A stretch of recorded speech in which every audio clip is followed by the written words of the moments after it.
Hey, thanks for dropping by to the Planners on Purpose podcast, created by Naomi Tucker, CMP. Now, this space is for the event planners to encourage and empower you so that you can fully live your life on purpose. So before we dig in, please take a moment to subscribe so you get future shows. Now, here she comes, your host, Naomi.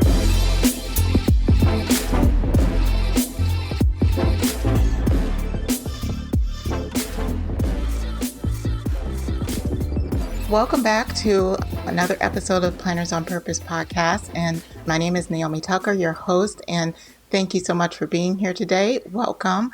Today, we're continuing a conversation that I had with industry influential leader, treasured mentor, and industry advocate, Janet Sperstad. So I'm so excited to have her with us again for part 2 of our discussion on neuroscience. Janet, welcome.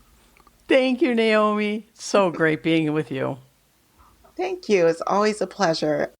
So I wanted to jump into neuroscience of kindness because we left off in our last discussion talking about just being kind to ourselves, especially as we're having the impact of everything that we're doing as event professionals and some of the outside challenges that we have externally in the world.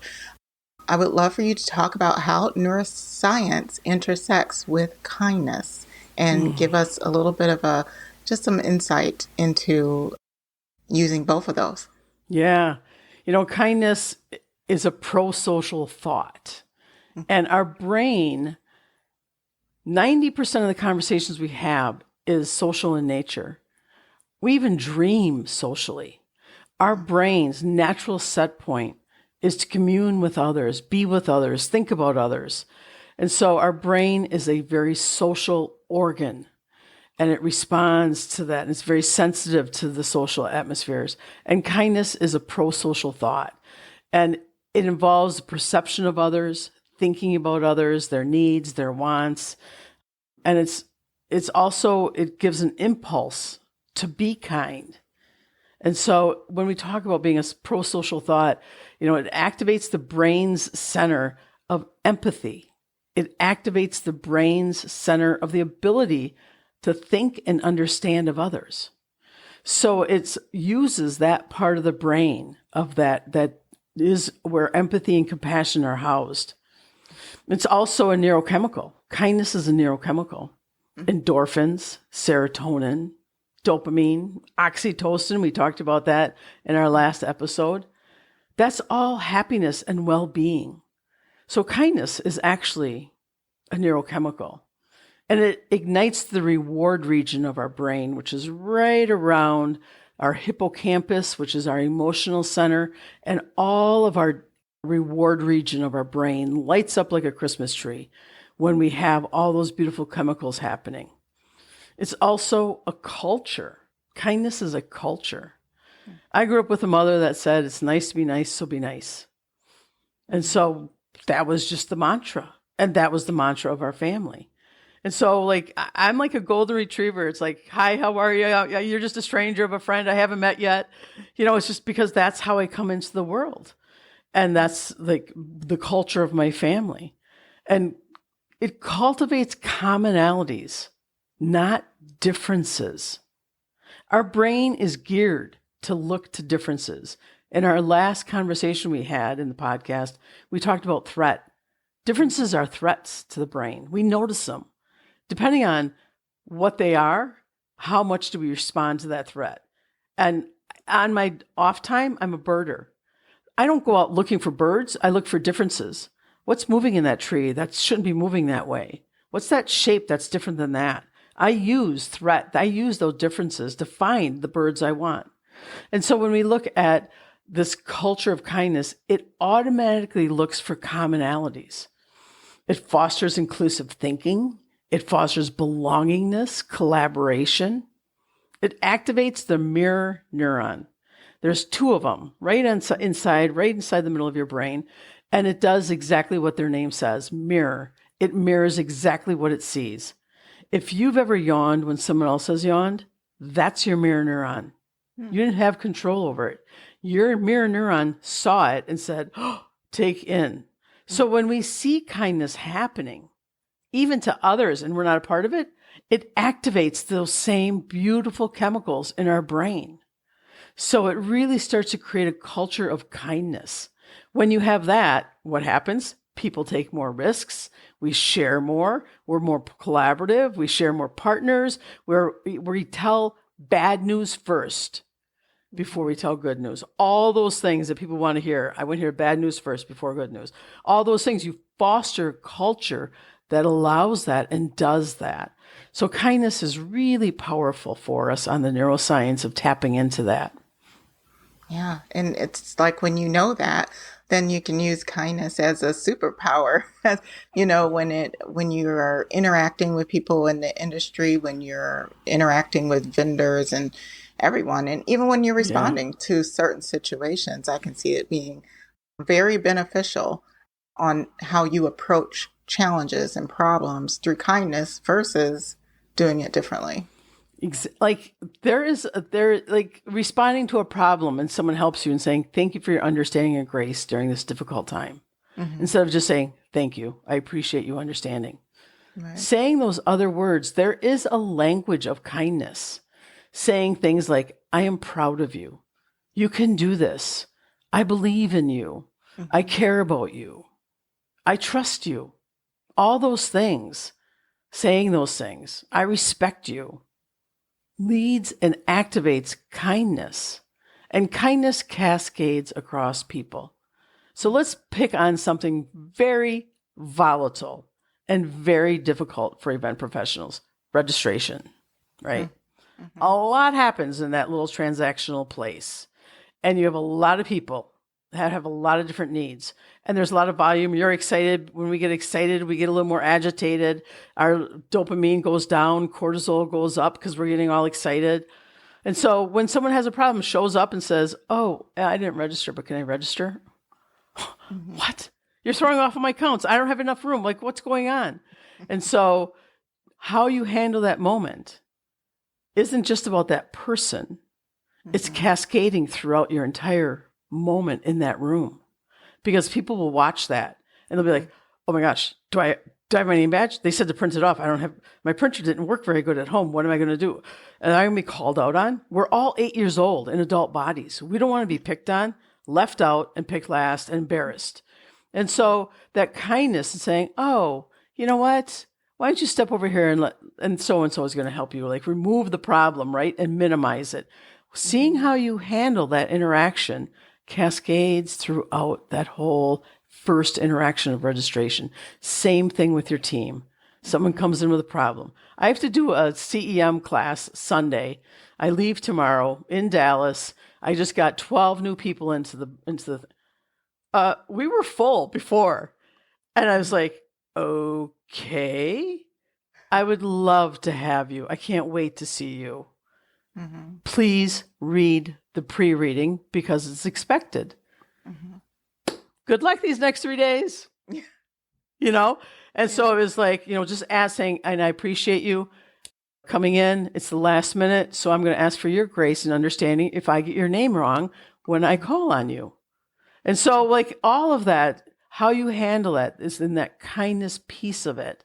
And I know those 12 people are going to come in and they're going to come prepared. Because they're like, oh, I'm really interested in this. Janet sounded really excited. I was welcome to it. So all those things matter, and it cascades across the teams, across the event, across our attendees. Yeah, and I feel like even with our clients, and you did hint on that as well, because sometimes there can be a lot of pressure, a lot of situations that can be pretty sticky in event planning when it comes to us making sure that we're putting on the best event for our clients. And sometimes the criticisms that they have do not come off too kind. So I love it when you said, really put the problem, kind of bring the problem to the side, take the emotion out of it, and respond in kindness can really help us alleviate kind of that energy that we're getting from our clients too. Yeah, that's I'm really glad you said that about putting the emotion aside, because what happens in the brain? Because, right, you don't have control. You have control over how your brain thinks and responds, and you have control over your own emotions and how you react. But your emotions are going to happen the way they happen if it's how your brain is wired. Back to our first podcast, right? Yeah. But what happens in the brain, if you think about data and you think about emotions, what's the client saying? What's true about this? And what's their reaction to it, the emotions around it? Separating it, it uses different parts of the brain. Mm-hmm. The brain isn't like a Christmas tree. It lights up and it's on. All different parts activate. So when you're in that moment and you're getting criticism that doesn't feel good, that may not be true, but it's true because they said it, ask yourself, what else could be true? It activates the prefrontal cortex and starts to look at data. Your brain is like a seesaw. When data goes up, what we think about emotions and people go down. It gets deactivated. Mm-hmm. So it's not about taking emotions and putting them aside. Well, you don't put them aside. They're inside you. They're inside your body and your brain.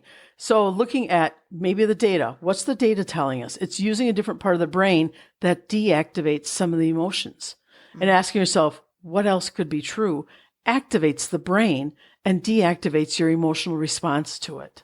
Mm-hmm. And so if you think you're getting that criticism and you're just thinking, that's not true, that's not what happened, all you're doing is you're starting to amp up your cortisol, you're deactivating your critical thinking, and you're responding emotionally because the part of the brain that's critical thinking is deactivated. So just sort of using some of those tricks in that moment could be heated, or it could just be in a follow-up post-con, what else could be true? What else could be true?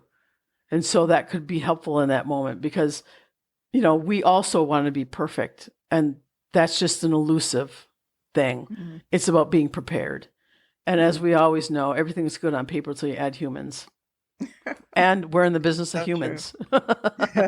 So help your brain, think about it. It's a seesaw. As you think about data, as you think about numbers, as you think about facts, the emotions, that social part of the brain deactivates and it'll help cortisol go down. And then go wash your hands, then take a drink of water and then come back to it. Yeah. And I love what you said because it helps us, like you said, just tap into the strategy and the problem solving. I mean, we feel like we're on fire now with just being, event professionals with capes and we can solve all of the problems. But if you react in the way that you're saying to react, we think about all the amazing things that we can do, right? When we are able to take that deep breath and to wash our hands and to come back to the situation and maybe perhaps think of a solution that probably wouldn't have come to us if we hadn't have done that. So right, because where new ideas come from isn't when this thing is cooking and on fire. It's mm-hmm. when we're relaxed. Mm-hmm. And so that's why they happen in dreams. They happen in the shower. They happen when we're going for a walk, meditating. Like we let our mind go open. Mm-hmm. That's where new ideas come from. So when we're sitting, we're like, I'm going to think about this idea. Nothing will come. We're crunching data. We're looking at that. But when we really need to do creative problem solving, we need to let the brain open up and just relax and bring all those neurochemicals down and the beautiful ones up. And it is about how you practice. You do play how you practice. So practice little safe times, maybe with yourself, practicing doing things differently, brush your teeth differently, have a little soft, non-risk moment that you start to wire your brain differently because it is how the wiring is connected. So it's not a matter of will. It's about how are you helping your brain. Trying to doing it in your personal life with low risk will help you start to do it professionally when there is more risk at take. That's great. Thank you. So as we wrap up this session on kindness, can you share an example of how kindness have just impacted you? I know you said your mom kind of raised you this way, or even a memorable situation where you use kindness and it maybe has impacted someone in a major way. Yeah, when you asked this question, it got really real for me. So I want to share that because we talked a little bit about being, trust shows vulnerability. So I'm gay. I've been with my partner for 21 years. 2016, the Supreme Court passed gay marriage. And it wasn't because the gays got out and we protested. It's because heterosexuals stood up for me.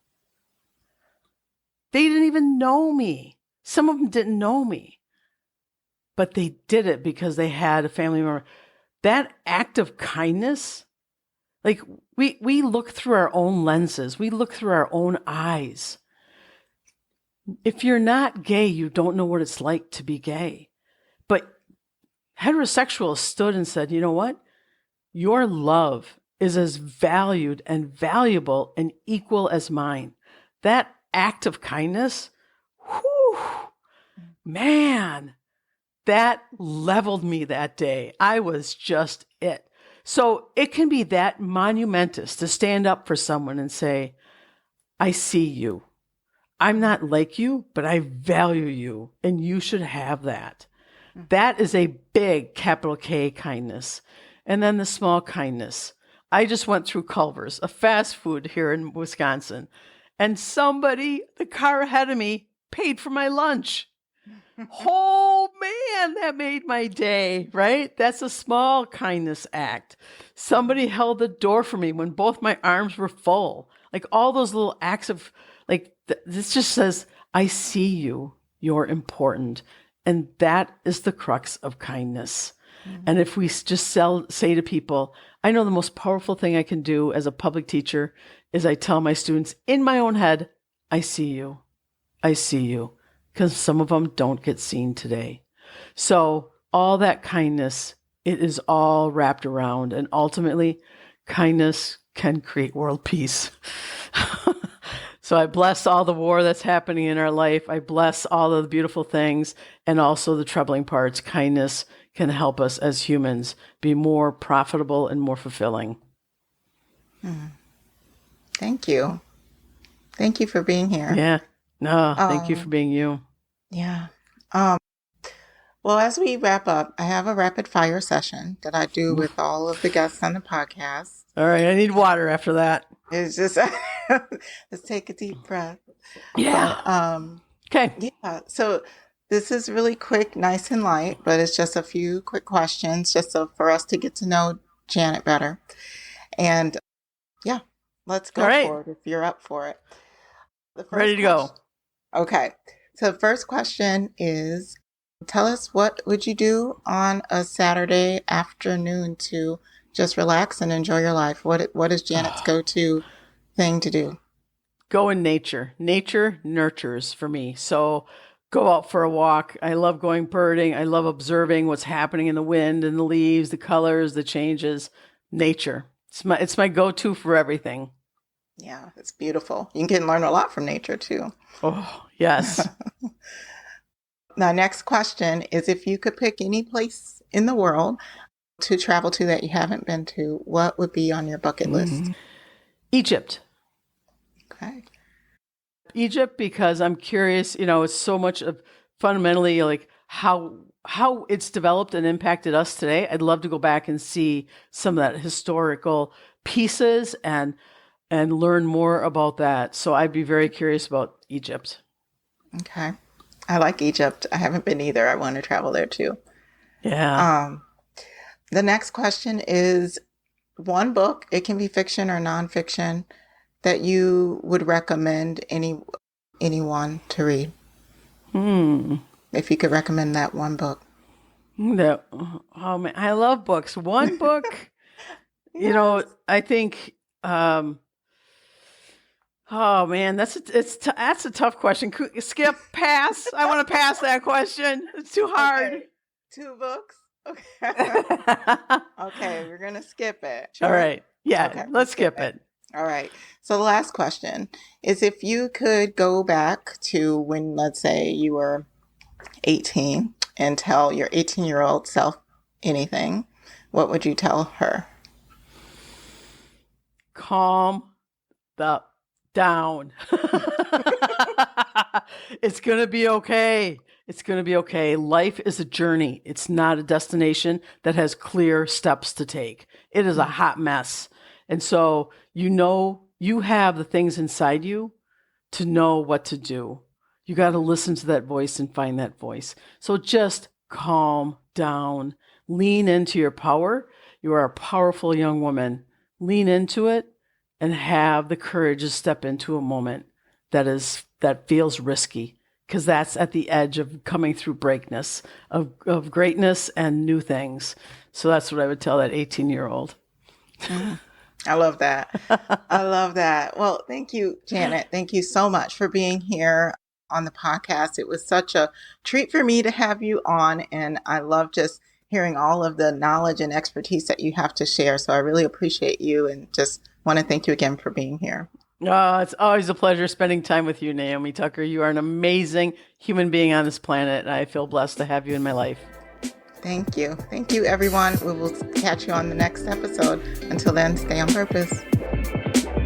Well, that wraps it up for this episode. If you enjoyed the conversation, hit the like button and tell us how much you enjoyed the show by leaving a message in the comments. Thanks for listening, and we'll see you next time.